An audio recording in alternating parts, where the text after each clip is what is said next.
Hello there, kia ora.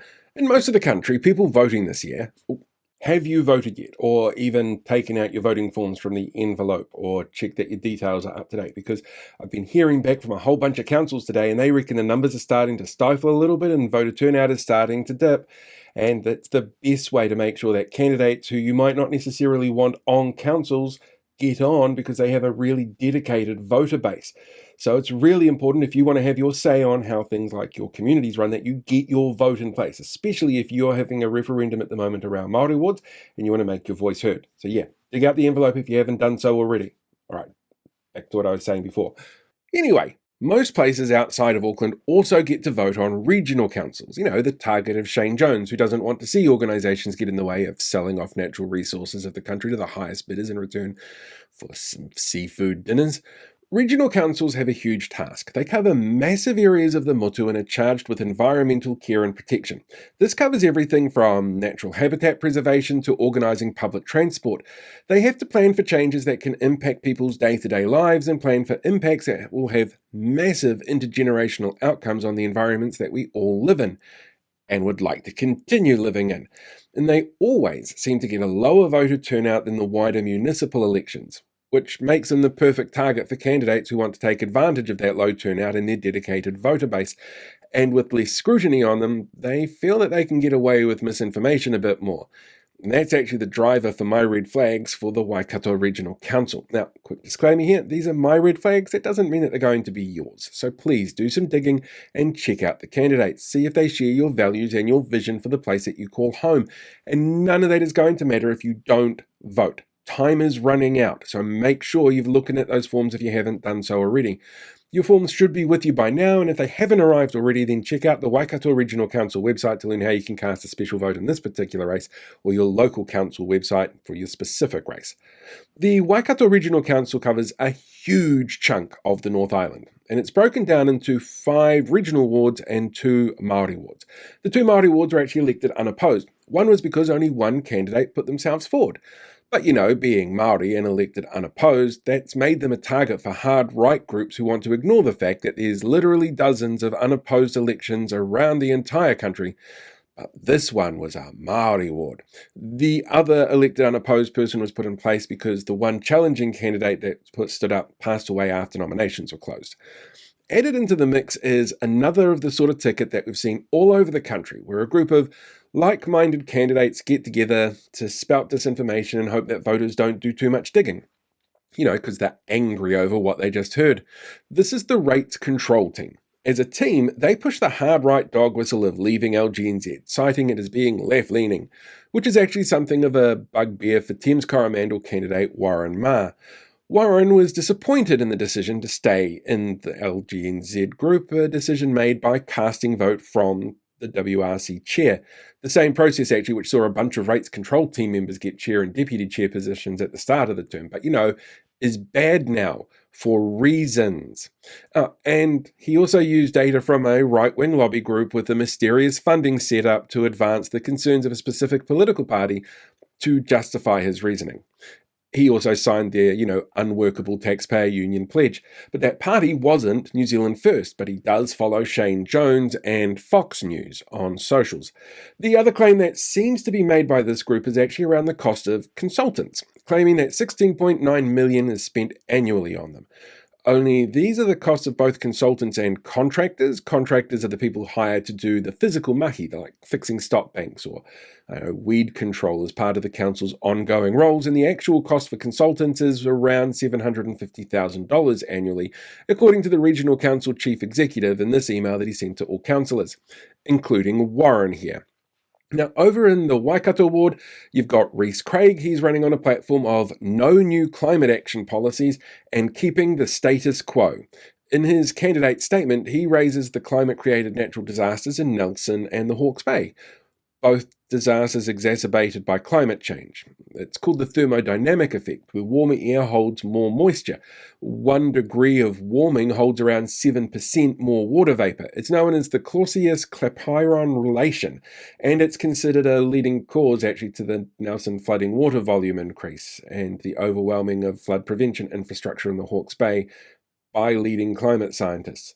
And this is true, if your farm is underwater, it does make it much harder to, as he says, keep farmers farming, unless they're growing rice.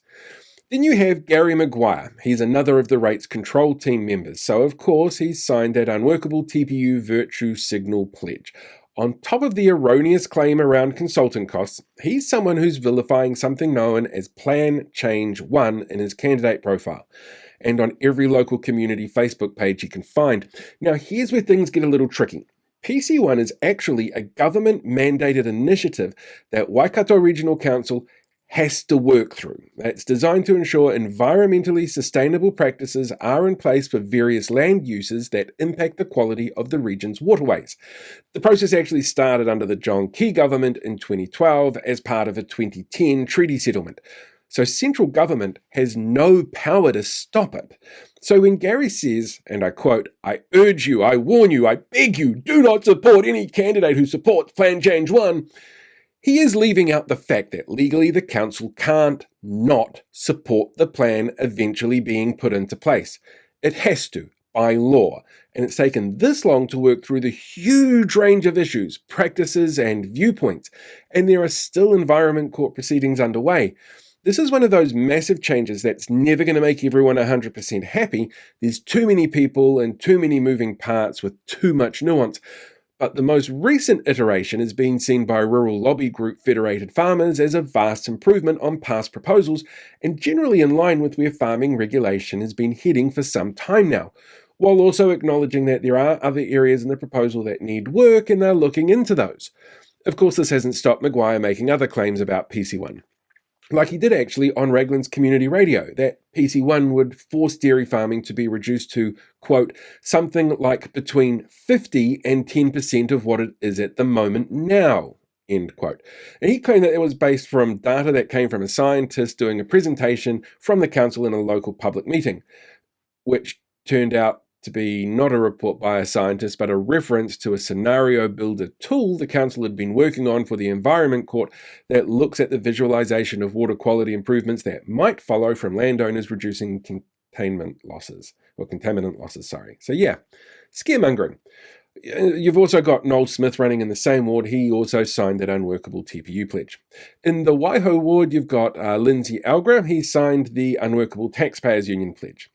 Then there's Walt Cavendish. His candidate statement uses a couple of dog whistle terms like pushing back on race-based governance and common sense solutions, and his own website vilifies co-governance as division, despite standing for a region with one of the longest-standing, most successful co-governance agreements in the entire country, set up initially under the Waikato Tainui Raupatu Claims Settlement Act of 2010. You know, that one that's dealing with PC1, and it was added to by the Ngāwai o Maniapoto Act in 2012 and includes co-management rights between Tainui, Ngāti Tūwharetoa, Raukawa and Te Arawa, which has seen $79 million investment in almost 500 projects focused on restoring the health and well-being of the Waikato and Waipa River catchment areas.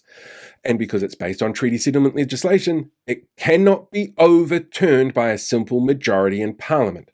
His website also directly links with conspiracy-fueled Better Waipa and Better Hamilton local election tickets. A member of the party that's being captured by Voices for Freedom members, New Zealand First, he's also got plans to run for central government at some point in the future, having stated this on his TikTok channel that that's his ultimate aim. And both he and Gary Maguire have a glowing endorsement from Voices for Freedom and Groundswell-linked Scotty Bright from Thames. You've also got running there Robert Cookson, another rates control team member. Again, spouting the line about consultant costs, but he actually didn't sign the TPU pledge. He does follow a range of far-right media and commentators, and on his socials, he has a thing for OnlyFans models. And you've also got Julie Taylor. She also signed that TPU pledge. In the Hamilton City ward, you've got Ben Dunbar-Smith, another of the rates control team member. This one did sign the TPU pledge. His candidate statement also tries to vilify co-governance and the incorrect statement about consultant fees, and mentions a $2.5 million surplus that they wanted to return to ratepayers in the form of a reduction on future rates bills, which sounds admirable, but would have resulted in $1.09 per 100 grand capital value reduction. so about $11 off a rates bill on $1 million property each year, while a surplus of means funds being more readily available in case of an emergency response being required, and it helps actually keep rates lower long term if an unexpected event happens.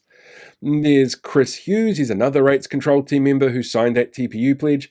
He shares contents from dirty politics player Cameron Slater, anti-Jacinda vitriol, including claims that Jacinda destroyed democracy.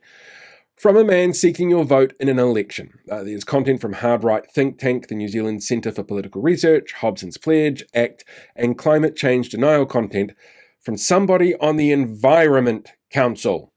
You've also got Philip Westwood, who signed that TPU pledge. Down in Waipa King Country, you've got Clyde Graff, another of the rates control team members who signed the TPU pledge.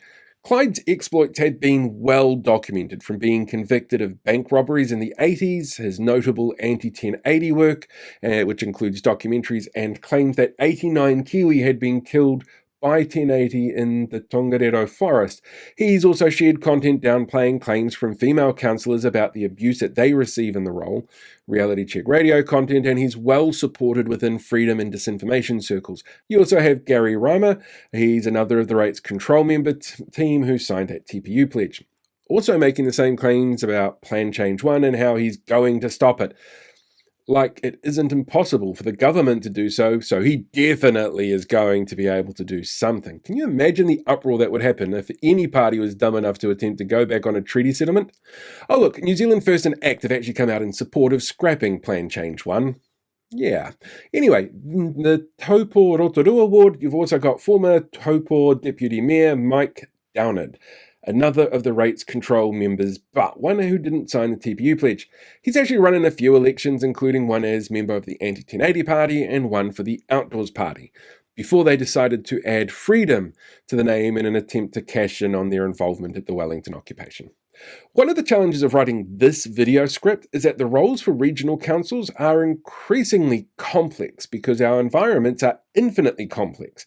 They have to balance the needs of entire regions who have sophisticated webs of biodiversity and natural asset requirements, coupled with ensuring that they don't create widespread negative economic impacts from the way that our systems and practices have evolved and been entrenched over the last 150 years, while still planning for a future which will see climate change impact us in ways that we're already seeing and perhaps ones that we haven't seen yet. Which is why it is such a shame that these elections often play the poor cousin to other elections. Both are important and both require elected representatives who can see the potential that the future has to offer. Waikato Regional Council uses first past the post for its voting system, so you just need to tick the candidates that you want. Your info book should explain how many candidates you can vote, depending on which constituency that you're in. Māori wards are on the ballot here as well. You can learn more about the Regional Council election at their website, or you can check out my website, paultheotherone.com/LG25 for more information. Hey, thanks for sticking around till the end of the video. While you're here, why not hit that like button or share the video or even subscribe to the channel. You could even become a paid YouTube member so you can see things released in advance, you get access to some exclusive content, and like all these awesome people, you get to have your name at the end of the credits as well.